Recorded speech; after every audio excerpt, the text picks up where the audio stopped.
यानी कि पार्लियामेंट से लेकर दिल्ली विधानसभा तक भी हंगामा मचा हुआ है। दिल्ली पुलिस के बाद अब दिल्ली नगर निगम भी एक्शन मोड में है। एमसीडी आयुक्त ने नगर निगम के स्कूलों को नोटिस जारी किया है और कहा है कि स्कूलों में अवैध बांग्लादेशी छात्रों की पहचान करें। एडमिशन के वक्त छात्रों के जन्म प्रमाण पत्र को ठीक से चेक करें। एमसीडी के जन स्वास्थ्य विभाग को आदेश दिया गया है कि बच्चों के जन्म प्रमाण पत्र जारी करते वक्त विशेष ध्यान रखें। अवैध बांग्लादेशियों के बच्चों के प्रमाण पत्र नहीं जारी होने चाहिए। एमसीडी अधिकारियों को घुसपैठियों के अतिक्रमण के खिलाफ एक्शन तेज करने को कह दिया गया है। एमसीडी आयुक्त ने 31 दिसंबर तक कार्रवाई पर रिपोर्ट भी तलब की है।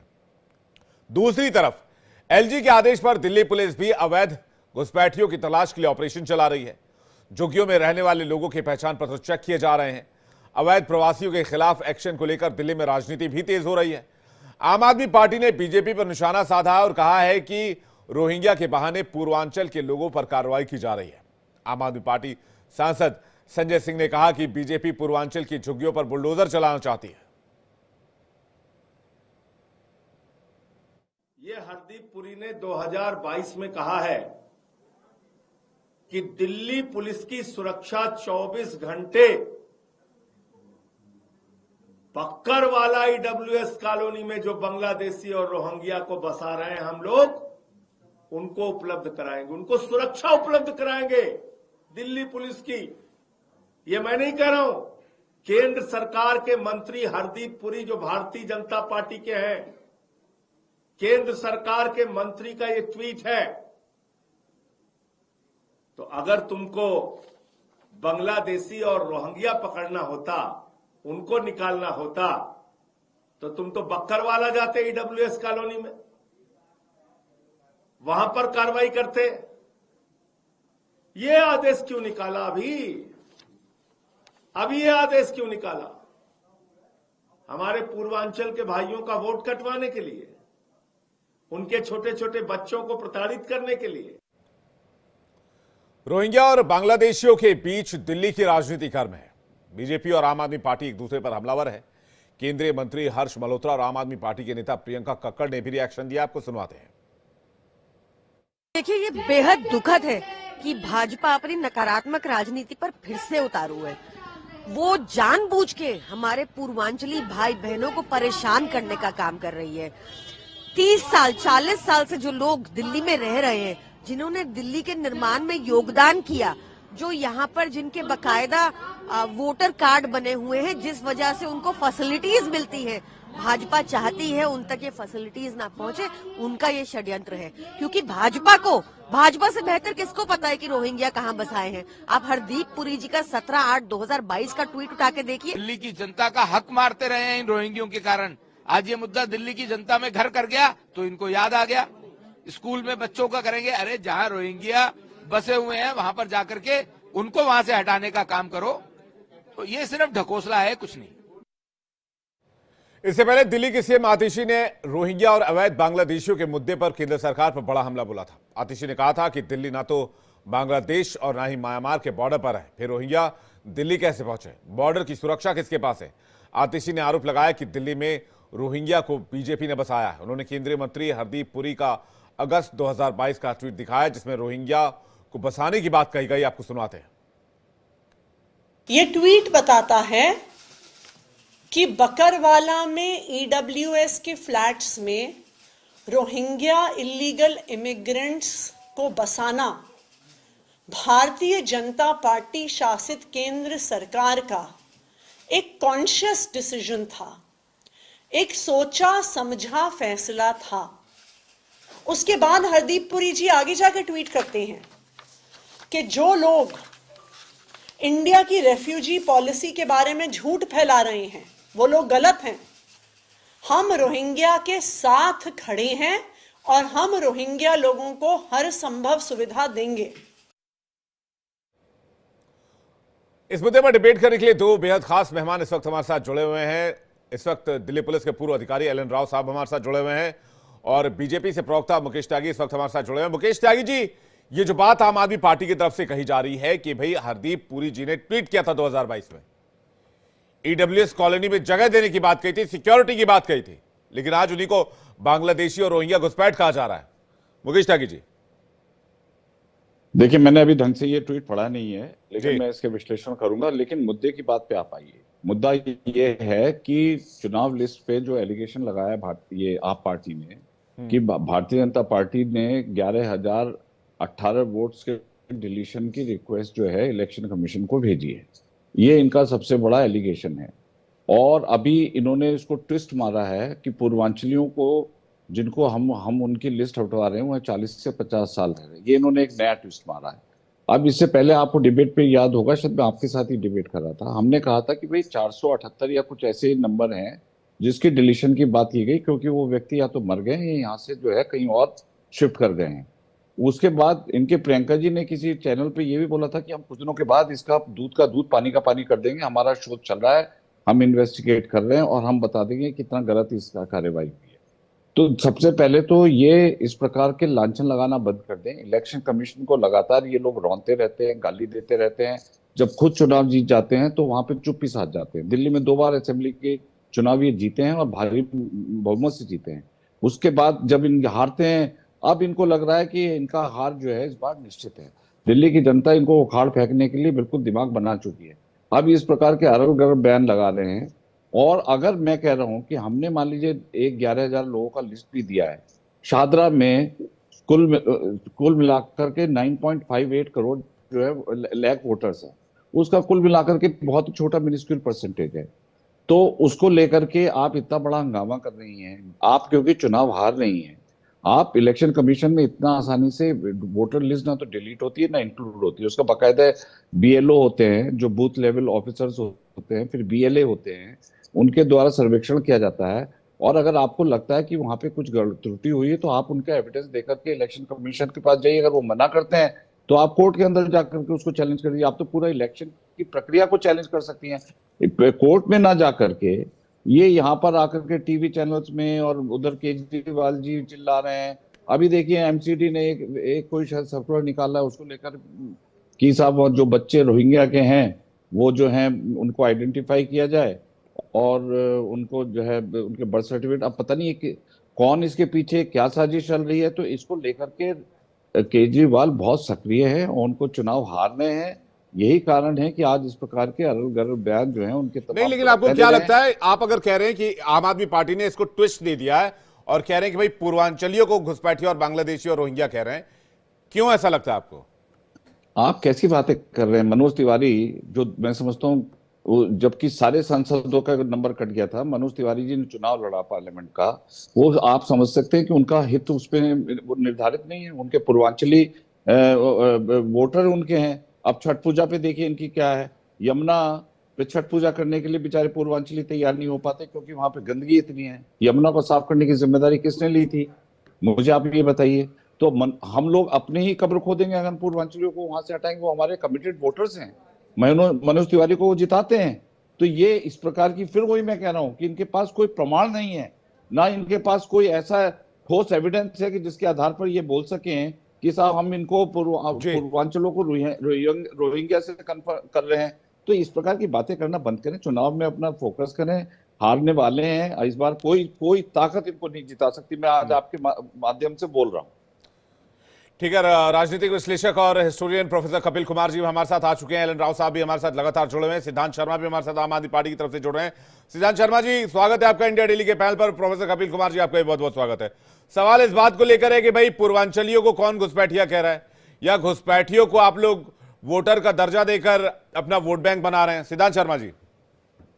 जी विवेक जी, हम लोग ना थोड़ा, जैसे मेरा नाम से ही आपको पता लग गया कि मैं खुद पूर्वांचली हूँ, तो मुझे ये बताइए कि अभी ये कार्यक्रम आपका हो रहा है India daily TV, India daily live पर, तो आपने जब मुझे अपने स्टूडियो में बुलाया तो आपके स्टूडियो का पता तो आपको ठीक ठाक, आपको खुद तो पता है ना कि नोएडा के सेक्टर 63 में है करके, तो आपको तो पता है ना। हमको जब आप बुलाएंगे तो आप एड्रेस देंगे ना कि सेक्टर 63 में आ जाइएगा, हमारा स्टूडियो है, या हमको आप भेज दीजिएगा बम्बई। आप अपना पता तो गलत नहीं ना जानिएगा। तो मुझे ये बताइए कि जब भारत सरकार के मोदी कैबिनेट के मंत्री हरदीप पुरी 2 साल पहले ये कहते हैं कि भारत में हम रोहिंग्याओं का स्वागत करते हैं, उनको दिल्ली के बकरवाला में रखा जाएगा, उनको सारी सुविधाएं दी जाएगी और उनको पुलिस प्रोटेक्शन भी दिया जाएगा, इसका मतलब तो रोहिंग्या जो हैं, बांग्लादेशी जो हैं, वो भारत के मोदी साहब के मंत्री जी को खुद पता है। तो जब आपको पता है अपना पता, आपको पता है कि आप सेक्टर 63 में रहते हैं, तो आप आज दिल्ली के दूसरे लोगों को, एमसीडी को, एजुकेशन डिपार्टमेंट को, स्वास्थ्य विभाग को ये क्यों कह रहे हैं कि आप बांग्लादेशियों को खोजिए? क्योंकि आपको खुद पता है। और जहां तक दूसरी बात है, भाजपा के प्रवक्ता कह रहे थे, किसने ऐसा कहा? भाजपा के जो प्रधान जी है ना, नड्डा जी, उन्होंने खुद कहा है संसद में, जब संजय सिंह ने कहा कि हम इस तरह का काम नहीं, आप बांग्लादेशियों को आपने बसाया है, तो उन्होंने ये कहा कि ये पूर्वांचलियों को नहीं, बांग्लादेशियों को, पूर्वांचलियों को, उत्तर प्रदेश के लोगों को और बिहार के लोगों से भाजपा इतनी नफरत करती है कि उनको वो आज बांग्लादेशी और रोहिंग्या बता रही है। इसीलिए खुद जानते हुए कि किन रोहिंग्याओं को उन्होंने बकरवाला में बसा के रखा है, जिस चीज को आप खुद जानते हैं, वो आप दूसरे को कैसे कह रहे हैं कि खोज के बताओ? इसका मतलब ही है कि आप दिल्ली के पूर्वांचली भाई बहन, जो यूपी और बिहार के भाई बहन हैं, उनका वोट कटवाने की पूरी योजना किए हुए हैं। इसी चीज को अरविंद केजरीवाल ने 10 दिन पहले कार्यक्रम करके वहां पर लोगों को परेड करवा दिया कि जिसका नाम केशव राम है। अरे महाराज, ये बताइए कि कोई अगर रोहिंग्या है और बांग्लादेशी है तो उसका नाम रामलाल और केशव लाल, नाम बदल नहीं सकते क्या? है? अरे भाई साहब, अगर कोई बांग्लादेश से भाग कर आया, नाम बदल लेगा, दूसरा आधार कार्ड बनवा लेगा, दूसरा वोटर आईडी बनवा लेगा। इसमें कौन सा रॉकेट साइंस है? नासा जाना पड़ेगा यहाँ से, उसके बाद नासा अंतरिक्ष में यान भेजेगी, मंगल ग्रह से सर्टिफिकेट होकर मिलकर आएगा, तब जाकर नाम बदलेगा। नाम कोई भी बदल सकता है, आप भी बदल सकते हैं, मैं भी बदल सकता हूँ। तो और 30 साल से उसके पास दिल्ली का वोटर कार्ड भी रहेगा। रोहिंग्या का मामला 30 साल पहले तो बांग्लादेशी ढंग से नहीं था, तो उनके पास 30 साल पहले का वोटर कार्ड कैसे रहेगा? इस चीज को जब अरविंद केजरीवाल ने चुनाव आयोग के सामने रखा, तो आप आश्चर्य की बात यह है और खुशी की भी बात है कि चुनाव आयोग ने तुरंत कहा कि आगे से इस तरह का, भाजपा के प्रवक्ता ने खुद कहा कि हमने 11,000 नामों को कटवाने का फहरिस्त दी है। और हमने नहीं कहा, मैंने नहीं कहा, गलत। मुझे ये बताइए कि भाजपा को अगर भारत के चुनाव आयोग पर भरोसा है, महाराज गलत बयानी मत करिए। भारत में तो चुनाव आयोग गलत बयानी करना बंद करिए आप लोग। परिचय पत्र जो दिया जाता बोलते है, हैं। चुनाव आयोग वोटर कार्ड जो दिया जाता है, वो भारत सरकार नहीं देती, वो आम आदमी पार्टी नहीं देती, वो भाजपा की सरकार नहीं देती, वो चुनाव आयोग देता है। तो जो काम चुनाव आयोग का है, भाजपा को क्या चुनाव आयोग पे भरोसा नहीं है? नकली वोटर आईडी भी बनते हैं सिद्धांत शर्मा जी, जरूरी थोड़ी है नकली वोटर आईडी भी चुनाव आयोग ही जारी करेगा। फर्जी वोटर आईडी बनते हैं, फर्जी वोटर कार्ड बनते हैं, फर्जी आधार कार्ड बनते हैं, फर्जी नाम पे बनते हैं, फर्जी सर्टिफिकेट पे बनते हैं, पूरा रैकेट चलता है सर। क्या बात कर रहे हैं आप? मैं उसमें नहीं कह रहा हूं, मैं ये कह रहा हूं क्या ये बात ठीक है? देश की हार्मनी के लिए, देश की सोवरेनिटी के लिए, देश के प्रभुता के लिए क्या ये बात ठीक है कि रोहिंग्याज का, बांग्लादेशियों का सपोर्ट किया जाए? हरदीप पुरी ने एक और ट्वीट किया, उसका जिक्र करते नहीं है। उन्होंने कहा कि केजरीवाल सरकार 10 साल से इनको खाना पानी 10,000 रुपए महीना दे रही है, इनको खिला पिला के पाल पोस रही है। क्या ये बात सही है सिद्धांत जी? उसके बाद राव साहब और कपिल सर आपके पास आ रहा हूं। सिद्धांत जी इसमें देखिए, हम लोग ना भारतीय संस्कृति भाजपा कितनी जानती है नहीं जानती है पता नहीं। हम लोग शंकराचार्य के शिष्य हैं। हम लोग जानते हैं कि शंकराचार्य जी ने एक बात कही थी, प्रत्यक्षम किम प्रमाणम। आपके सामने प्रत्यक्ष रखा जा रहा है। ये हरदीप सिंह पुरी का ट्वीट है। ये खुद कह रहे हैं कि हम बांग्लादेशियों का स्वागत करते हैं, उनको अंतरराष्ट्रीय, मतलब आप यूनाइटेड नेशन का हवाला देते हैं, संयुक्त राष्ट्र संघ का, कि उसके नियम के अनुसार हम उनको दिल्ली के बकरवाला में बसाएंगे भी, उनको सुरक्षा भी देंगे, उनको पानी भी देंगे, उनको घर भी देंगे, उनको पुलिस भी देंगे। तो मुझे ये बताइए, जब भाजपा को मालूम है कि रोहिंग्या कहाँ रहते हैं, ठीक है, तो वो आज दिल्ली के तो एक्शन लेने दीजिए ना सर। मैं तो राव साहब ये कहता हूँ, कपिल सर ये कहता हूँ, ठीक बात है, चलिए आपकी सारी बात मान ली सिद्धांत जी, आपकी सारी सैद्धांतिक बातें सिद्धांत के साथ मान ली, लेकिन मैं तो ये कहता हूं कि भाई एक्शन लेने दीजिए। अब तो एक्शन हो जाना चाहिए। मैं जितने घुसपैठिए हैं उनको पहचान करके डिटेंशन कैंप में डालो और यहां से उठा के डिपोर्ट कर दो। तो ये सीधी सी बात है, एक लाइन की बात है राव साहब जी। फिर आप ये मत कहिएगा कि भाई ये जो है वो देशवासी और हमारे वोटर्स को परेशान किया जा रहा है। नहीं, ये तो भाजपा कह रही है, यही तो हम कह रहे हैं। ठीक बात है, मैं इसका जवाब मुकेश जी से लूंगा, लेकिन राव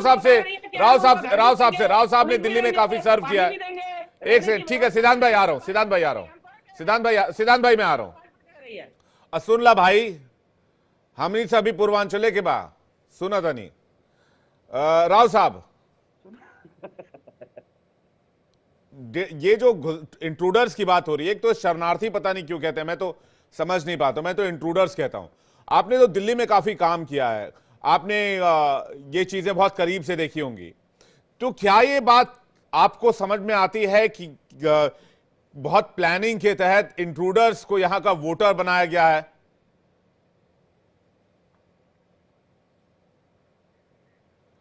एक बार माइक चेक कीजिएगा अपना।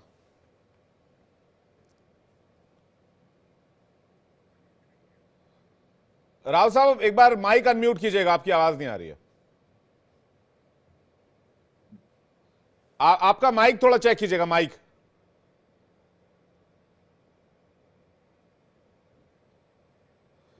मुझे लग रहा है कि राव साहब के पास अभी शायद उनका ऑडियो मुझे नहीं मिल पा रहा। मैं इस सवाल प्रोफेसर कपिल कुमार सर से ले रहा हूं। कपिल सर, देखिए ऐसा है कि इन लोगों को वो बनवाना वोटर, ये साजिश केवल दिल्ली में ही नहीं है, ये साजिश चल रही है। शुरुआत इसकी हुई थी बंगाल से। जब बांग्लादेश से बांग्लादेशी आने शुरू किए तो कुछ पार्टियों के वहां पे दफ्तर आगे होते थे, हमारी बीएसएफ की पोस्ट पीछे होती थी।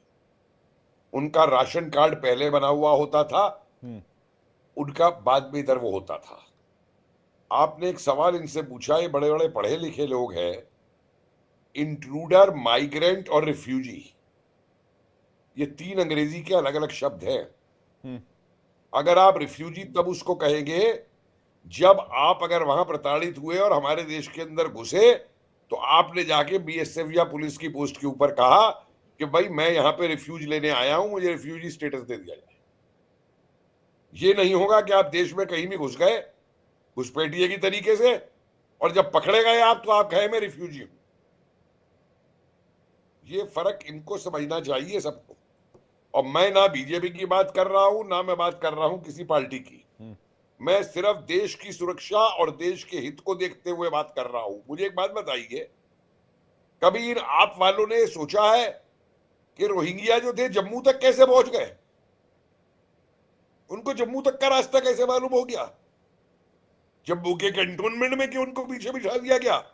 और आप वाले लोग, भैया अगर आप इतने बड़े राष्ट्रवादी हो तो आप इसका भी तो जवाब दो कि दिल्ली में एक एड्रेस के ऊपर 36 वोट कैसे बन जाती है, एक कमरे के एड्रेस के ऊपर। और जब उनको रोका जाता है तब आप कहते हैं कि वोटर हक रोका जा रहा है। ये क्या तरीका है भाई? कम से कम देश की सुरक्षा को तो अपनी राजनीति से ऊपर रख दीजिए। पूर्वांचल, अरे आप खुद कितना जानते हैं पूर्वांचल के बारे में? पूर्वांचल से गए आप, गंगा जमुनी की बात ये करते सवाल हैं, तो आम आदमी किसी पार्टी भी ने पूछ रही है ना सर। आम आदमी पार्टी पूछ रही है कि दिल्ली का बॉर्डर तो म्यांमार और बांग्लादेश को नहीं लगता है ना, तो दिल्ली तक ये कैसे पहुंच गए? तो दिल्ली में कहां से आ गए मुझे बताइए ना। मैं आपको बताता हूं। खेलगांव के अंदर मैं सोसाइटी का प्रेसिडेंट रहा हूं 3 बार। सन 93 के अंदर रात को 12 बजे मैंने बीट कांस्टेबल और हाउस थाने के सिपाहियों को लेकर के वहां के गैराज खाली कराए थे, क्योंकि हमारे बड़े अफसरों को मुफ्त की सस्ती लेबर चाहिए। तो जितने ये बांग्लादेशी घुसे हुए थे, इनकी औरतों ने क्या किया, वो सिंदूर डाल लिया आंखों में, सिर के ऊपर, और नाम अपने बदल लिए और नौकरी करने पहुंच गई। पता कब लगता था? जुम्मे वाले दिन, जब नमाज करने को एक साथ वहां से 100 लोग निकलते थे शाहपुर जाट से। आज भी जाके देख लीजिए इस चीज को। जी, हमने रुकवाया इसको। और मैं मानता हूं ये हरदीप पुरी साहब जो है ना, बीजेपी के प्रवक्ता साहब, अपने इस मंत्री को थोड़ा ज्ञान दे दीजिए। ये मंत्री जो है ना हरदीप पुरी, इनको आदत पड़ी होगी आईएफएस की, उस जमाने की। इन्होंने इतिहास भी जो पढ़ा है वो बिपिन चंद्र और रोमिला थापड़ की किताबों का पढ़ा है। नहीं, लेकिन अब जब एक्शन की बात हो रही है तो इनको वोटर्स बताया जा रहा है सर। मेन इशू तो ये एलन राव साहब के पास जा रहे हैं। एलन राव साहब, क्या ये इशू है? दिल्ली में ऐसे लोग हैं, इंट्रूडर्स हैं, जो वोटर्स हैं, ऑफिशियल वोटर्स हैं, जिनके नाम लिस्ट में दर्ज है, जिनके वोटर आईडी बने हुए, जिनके आधार कार्ड बने हुए हैं। सिचुएशन जैसी है ना, दिख रही है बहुत सालों से ऐसे। आज ये नई बात नहीं है। ये सरकार की आंख आप अब खुली है। जब ये आए थे, बसाए गए थे, बसाए किसी ने, कोई पार्टी कोई भी पार्टी बसाती है, कोई सिंपैथाइज देखती है, वो सब वोट के चक्कर में लगाते हैं और वो वोट बनाने के लिए, वोट बैंक बनाने के लिए उन्होंने ऐसा ये सब करते हैं।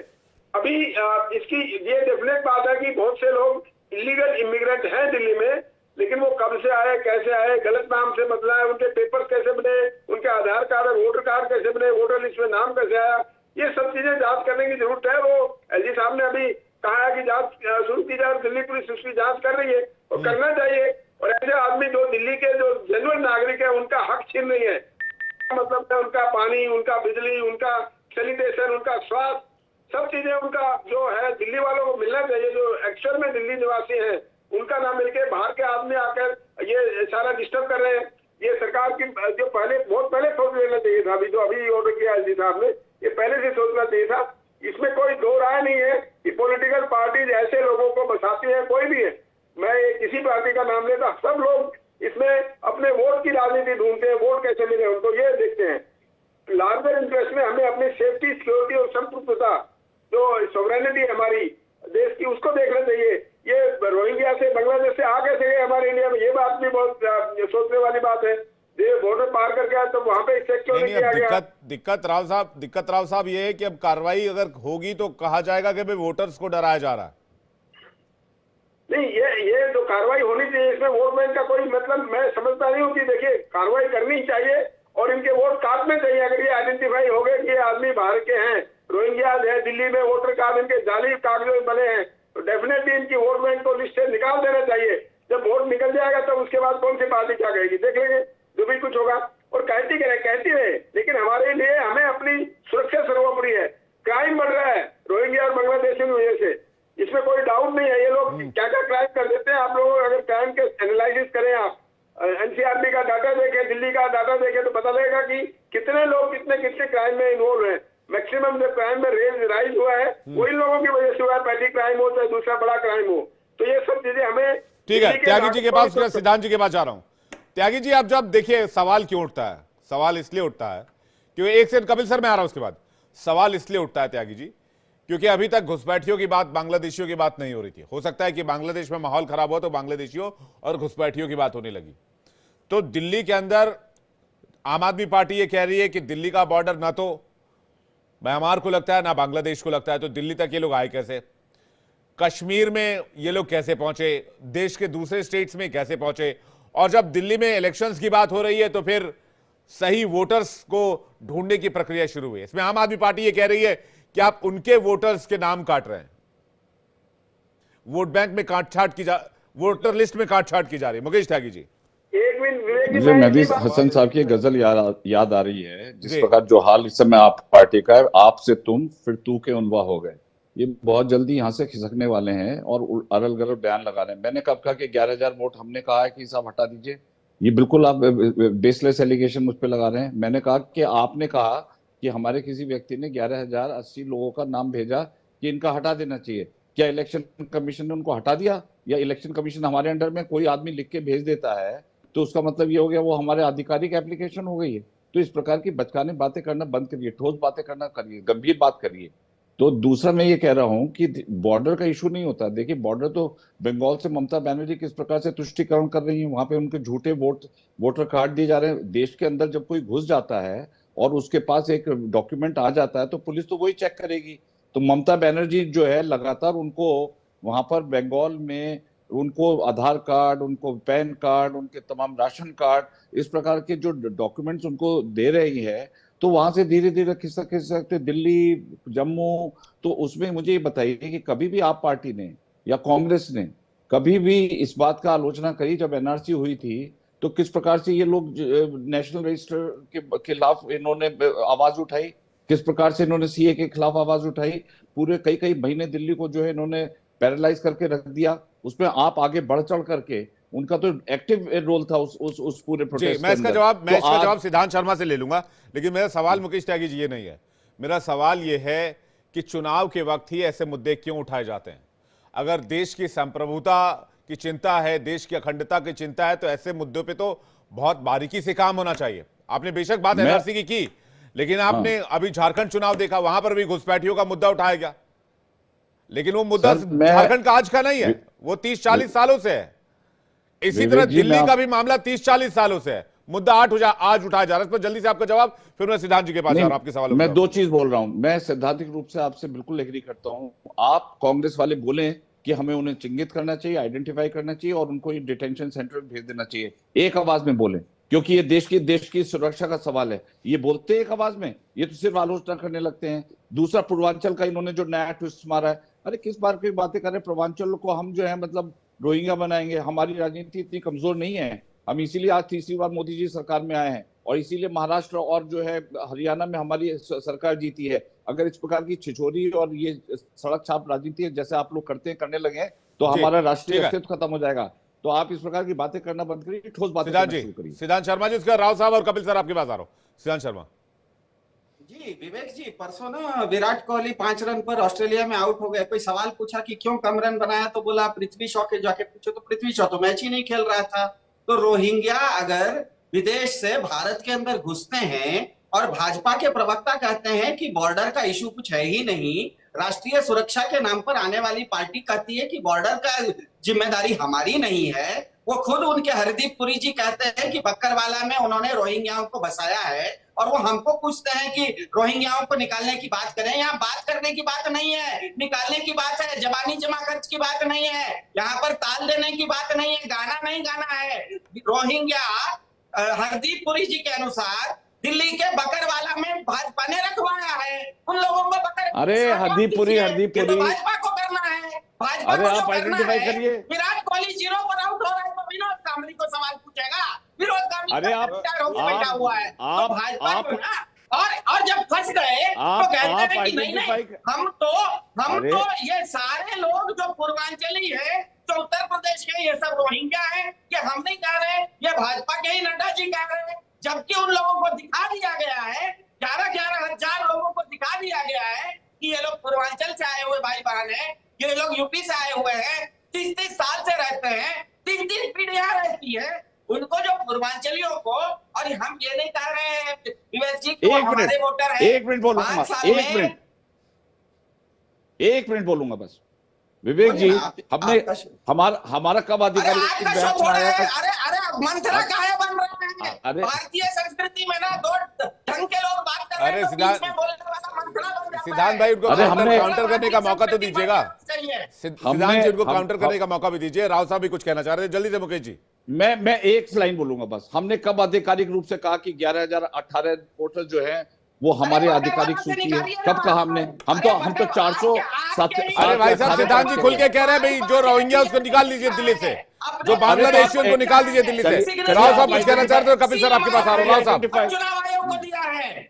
हमने कब कहा ये वाली बात? राव साहब अरे मत बोलिएगा, अभी शाम तक ना जिस भाजपा के पदाधिकारी ने अपने सीन पर बोला है। मैं तो कहता हूं मुकेश त्यागी जी, एनआरसी भी लेकर आइए। सिद्धांत शर्मा आम आदमी पार्टी आपको सपोर्ट कर देगी, एनआरसी भी लेकर आ जाइए। करेंगे सपोर्ट, मैं मान, ये बोल दें कि हम सपोर्ट करेंगे एनआरसी। बोले स्टेटमेंट दें, ये दें स्टेटमेंट दें, देने की हिम्मत है नहीं में, ये एनआरसी का खिलाफत करेंगे। बक्करवाला में क्या हुआ? मैं जरा फ्लैट दिया है, आपने उनको पुलिस प्रोटेक्शन दिया है, आपने उनको पानी दिया है, आपने उनको घर दिया है। इसमें ये राव साहब कुछ कहना चाह रहे हैं। बक्करवाला पे राव साहब कुछ कहना चाह रहे हैं, सुन लेते हैं। राव साहब, एलन राव साहब, पूर्व डीसीपी दिल्ली, एलन राव साहब। शांति जरा चुप हो जाए तो मैं भी बताता हूँ ना इनकी ये जो बात। मैं देखो कोई पॉलिटिकल कमेंट करता नहीं हूँ, लेकिन अभी जो डिबेट में जो बात है उस पर कहना मेरा जरूरी समझता हूँ। ये खाली ये 3-4 बार बकरवाला करे जा रहे सिद्धांत शर्मा जी। और अगर ये कहते हैं हमारे वोटर है, वो जो रोहिंग्या को हमारे वोटर बोल रहे हैं, तो इसका मतलब बसाया किसने है? ये कॉमन सेंस की बात है।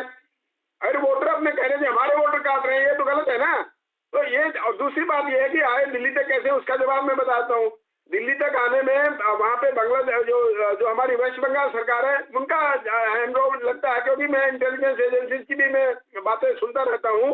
वो वहां पर बॉर्डर जो है हमारा वेस्ट बंगाल का बॉर्डर है, वहां पर वो ममता जी जो बना रही है, वहां पे कार्ड वार्ड बनवा के यहाँ पे अंदर भिजवा रही है, उसकी वजह है। वो ममता जी हमारे जो सेंट्रल गवर्नमेंट है उसके खिलाफ बातें करती रहती है। तो ये एक नेक्सस लग रहा है मुझे कि वहां से आ गए बनवा कर नकली आधार कार्ड, वो पैन कार्ड और जो भी बनवा के यहाँ पर आ गए, और यहाँ पर रहने के लिए पहले इन्होंने इनको किसी ने बसाया हो। इर्रेस्पेक्टिव। लेकिन आज की डेट में अगर ये इमिग्रेंट है, इलीगल है, तो इनको यहाँ से खदेड़ना चाहिए। कोई वोटर राइट नहीं होना चाहिए। मेरा अधिकार, हम दिल्ली वासी जो कह रहे हैं उनकी सेफ्टी और सुरक्षा की बात है। कोई भी इलीगल इमिग्रेंट्स को वोटिंग का कोई अधिकार नहीं होते थे, कोई भी पार्टी के लिए वोट कर रहे हो, चाहे वो आम आदमी के लिए कर रहे हो, चाहे वो कांग्रेस के लिए, चाहे वो बीजेपी के लिए कर रहे हैं। मैं तो बिल्कुल आपके साथ हूं राव सर, और आपकी बात का बिल्कुल 100% समर्थन करता हूं, और मुझे लगता है सिद्धांत शर्मा, मुकेश त्यागी जी भी इस बात का समर्थन करेंगे, और कपिल सर भी करेंगे। कपिल सर कुछ कहना चाह रहे हो? उसके सिद्धांत जी आपके पास आ रहा हूं। कपिल सर देखिए, अगर ये आप वाले इतने बड़े राष्ट्रवादी हैं, जितना ये ढोंग पीटते हैं ढोल बजा बजा करके, कभी अंबेडकर जी से आर्टिफिशियल वो आशीर्वाद देते हैं, कभी भगत सिंह की बात करते हैं, तो आपके प्रवक्ता साहब, मैं एक सुझाव दे रहा हूं आपको, क्या आप वो कर सकते हैं? क्या आप दिल्ली पुलिस के साथ निकल सकते हैं रोहिंग्यों की पहचान कराने के लिए? हिम्मत है आप में? हिम्मत नहीं है तो नौटंकी कर दीजिए 2 दिन, जैसे केजरीवाल करते हैं हर बार नौटंकी। अरे आप लोगों को देश की चिंता नहीं है, खालिस्तान के पैसों में पलने वाले, अराजकता देश में फैलाने वाले, बेवकूफ देश का बनाने वाले। जी एक सेकंड में मुकेश त्यागी जी के पास आ रहा हूं। कपिल सर आपकी आवाज ठीक से नहीं आ रही है, मुकेश त्यागी जी के पास आ रहा हूं। कपिल सर एक सेकंड रुक जाए, उसके बाद सिद्धांत जी आपके पास आ रहा हूं। मुकेश त्यागी जी, आप एनआरसी ले आइए ना, अगर आपको इतना ही लग रहा है कि भाई जो है इंट्रूडर्स हैं, जो इलीगल वोटर्स हैं, इलीगल माइग्रेंट्स हैं, आप उनको फिल्टर कीजिए ना सर। दिल्ली की पुलिस भी तो आपकी है, सिर्फ आरोप लगाने से थोड़ी काम चलेगा। सर, प्रोफेसर कपिल कुमार ने केंद्र बिंदु पर अटैक किया है कि चले हमारे साथ मिलकर के ज्वाइंट इन्वेस्टिगेशन चिंगित कराएं, अगर हम उनका निष्कासन ना करें तो हमारा ये कहिएगा। आप पुलिस दे दीजिए आम आदमी पार्टी को, करा लेंगे इन्वेस्टिगेशन। हम पुलिस का सपोर्ट करेंगे, पर एनआरसी का अरे आप पुलिस दे दीजिए उनको, करा लेंगे इन्वेस्टिगेशन। सुनिए, क्यों दे दे पुलिस को? यार पुलिस को लेकर के तो ये रक्षक भक्षक बन जाएंगे। इन्होंने जिस प्रकार से केजरीवाल ने झूठ बोला है दिल्ली की जनता के आगे, शीश महल, क्या क्या इन्होंने शराब पॉलिसी, इनका चरित्र हरण तो देखिए किस प्रकार से चरित्र इनका गिरा हुआ है। इनको पुलिस देकर के तो यहाँ पे तो पूरे दिल्ली शहर में आतंक फैला देंगे ये लोग। उन्हीं को पावर दी जाती है जो पावर को डिजर्व करते हैं। They don't deserve to have power. और जो मुझे बताइए, एनआरसी की खिलाफत इन लोगों ने नहीं करी थी क्या? इनके एमएलएज ने वहां पे बोतलें और सोडे की बोतल नहीं फेंकी थी जनता के ऊपर? तो ये लोग तो खिलाफत करते आए, और इनका जो है सीपीआई एमएल से कनेक्शन है, इनको फोर्ड फाउंडेशन से पैसा आता है देश को डिस्टेबलाइज करने के लिए, और ये प्रूव हो चुका है पहले भी। फोर्ड फाउंडेशन से आया पैसा केजरीवाल जी को। ये जो मैगसेसे से अवार्ड मिला है, it is a part of the lobbying. तो ये तो बहुत बड़ी लॉबी के हिस्से है, जिसमें पंजाब में भी। मैं बुनियादी सवाल पूछ रहा हूं मुकेश त्यागी जी, दिल्ली पुलिस आपकी, दिल्ली में इन्वेस्टिगेशन का जिम्मा आपका, दिल्ली में शासन का जिम्मा आपका। मैं कहता हूं बाहर निकाल कर फेंकिए। आप कहते हैं जैसे प्रोफेसर कपिल कुमार ने कहा कि भाई दिल्ली पुलिस के साथ ये मुहिम पर निकल जाए। दिल्ली पुलिस खुद में केपेबल है करने के लिए, लेकिन फिर वोट बैंक का रोना नहीं होना चाहिए। अरे तो बोले ना, ये बोले हम एनआरसी के खिलाफ। और अगर आप ये सजेशन दे रहे हैं तो आप फिर दिल्ली पुलिस उनको दे दीजिए, वो करा लेंगे अपने हिसाब से खाली। नहीं, एक सेकंड, बस एक सेकंड बोलूंगा। जी बोलिए। मुझे ये बताइए, इन्होंने एनआरसी की खिलाफत की थी कि नहीं की थी? क्यों की थी बताइए जरा, क्यों की थी आप लोगों ने खिलाफत एनआरसी की? आप एनआरसी को सपोर्ट करने के लिए तैयार हैं? सिद्धांत शर्मा जी, राव साहब आपके पास आ रहा हूं। कपिल कुमार का ऑडियो भी चेक कीजिएगा। सिद्धांत शर्मा, सिद्धांत बोले कि हम एनआरसी की सपोर्ट करेंगे, लाइए एनआरसी। हाँ सिद्धांत शर्मा जी आप बोलिए। सिद्धांत शर्मा जी, मुकेश त्यागी जी। थोड़ा आश्चर्य होता है कि भारत के गृह मंत्री के बेटे जय शाह जी दुबई में बैठते हैं, शेखों के साथ आलिंगन करते हैं, और यहाँ देश में कहते हैं कि एनआरसी लाएंगे। सबसे पहले जो लोग रोहिंग्या में आपने बसाए हुए हैं बकरवाला में, उनको हटा के दिखाइए। ये आप मुद्दे की बसे हुए हैं, ये हमने नहीं बसाए हैं, आपने बसाए हैं। आप मुद्दे के बताइए, मुद्दे पे आइए। आप एनआरसी सपोर्ट करेंगे? एनआरसी सपोर्ट करेंगे? आप एनआरसी सपोर्ट करेंगे? इसका जवाब दीजिए। अरे आप बोलिए, उसको किसी की जरूरत है? बकरवाला दिल्ली पुलिस को नहीं है। अरे बकरवाला में रखाया है, तो उनको बकरवाला में जाके पुलिस को हटाने के लिए किसी की जरूरत, बैसाखी की क्या जरूरत है? क्या है ये बकरवाला? अरे मोदी सरकार बैसाखी पर है, हम समझ सकते हैं कि उनको चंद्रबाबू नायडू और नीतीश की जरूरत है, नहीं तो वो चल नहीं पाएगी। लेकिन दिल्ली की पुलिस, अरे नहीं, लेकिन उन्होंने सवाल पूछा कि भाई इन लोगों पर अगर एक्शन होगा तो वोट बैंक का रोना तो नहीं रोएंगे कम से कम? सिद्धार्थ जी, सिद्धार्थ शर्मा जी, सर ये वोट बैंक नहीं है। बक्करवाला में रोहिंग्याओं को, घुसपैठियों को भाजपा ने बसाया हुआ है। हाँ, तो वो हटाने के लिए तैयार है, कह तो रहे हैं एनआरसी ला रहे हैं, वो एनआरसी सपोर्ट करेंगे ना। हाँ, ये बात करें, एनआरसी सपोर्ट, भाई साहब एनआरसी सपोर्ट कर देंगे ना आप लोग। इसीलिए दिल्ली के पूर्वांचलियों को, उत्तर प्रदेश के बच्चों को, भैया सुनिए सिद्धार्थ भाई, एनआरसी सपोर्ट करिएगा कि नहीं बता दीजिए साहब साहब। आप लोग खाली गोल गोल घुमा रहे हैं जलेबी की तरह हमको। ये आज स्टूडियो के बाद रोहिंग्या के क्यों घुमाएंगे सर? अरे गोल गोल क्यों घुमाएंगे? सबसे पहले प्रत्यक्षम किम प्रमाणम। आप मुझे खाने के लिए बुलाइएगा, पहले पानी के गिलास तो दीजिएगा। सबसे पहले बक्करवाला में जो घुसे हुए हैं बांग्लादेशी, आपके अनुसार भाई तो ये कह रहे हैं कि भाई पेशगी लाइए, लेकिन आप एक्शन होने के बाद आप ये मत कहिएगा, एक्शन होने के बाद ये मत कहिएगा कि भाई फिर ये साजिश हो रही है। नहीं, अगर एक्शन होगा इंट्रूडर्स पर तो आप फिर ये तो नहीं कहेंगे कि आपके वोटर्स के खिलाफ साजिश की जा रही है। ये सड़क पे लेट जाएंगे, सड़क पे इन्होंने रखवाया है, इनको वहां से निकलवाने में क्या कौन रोक रहा है? हम तो कहते हैं कि कल सुबह निकाल दीजिए, हमारी क्या जरूरत है? ठीक है, राव साहब से जल्दी से जवाब लेते हैं। राव साहब, दिल्ली में किन इलाकों में ये बसाहट है आपकी जानकारी के हिसाब से, और दिल्ली पुलिस में जो भी रिकॉर्ड्स आपको मिले होंगे या फिर आपने जहां भी इन्वेस्टिगेट किया होगा, कितनी बड़ी प्रॉब्लम है आज की तारीख में?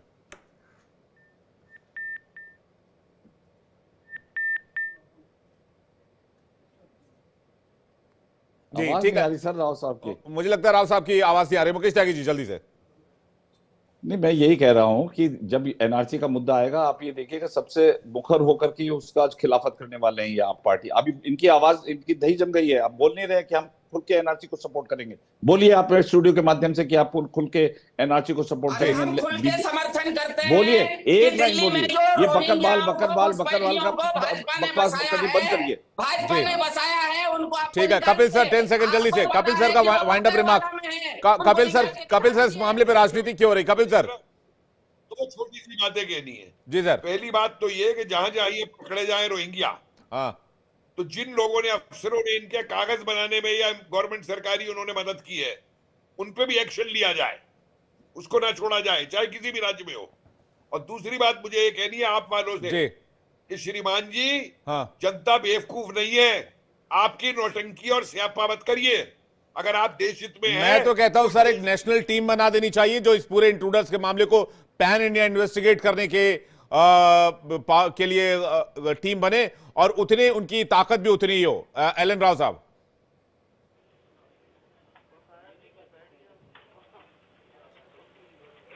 एलन राव साहब, मेरी आवाज आ रही है आपको?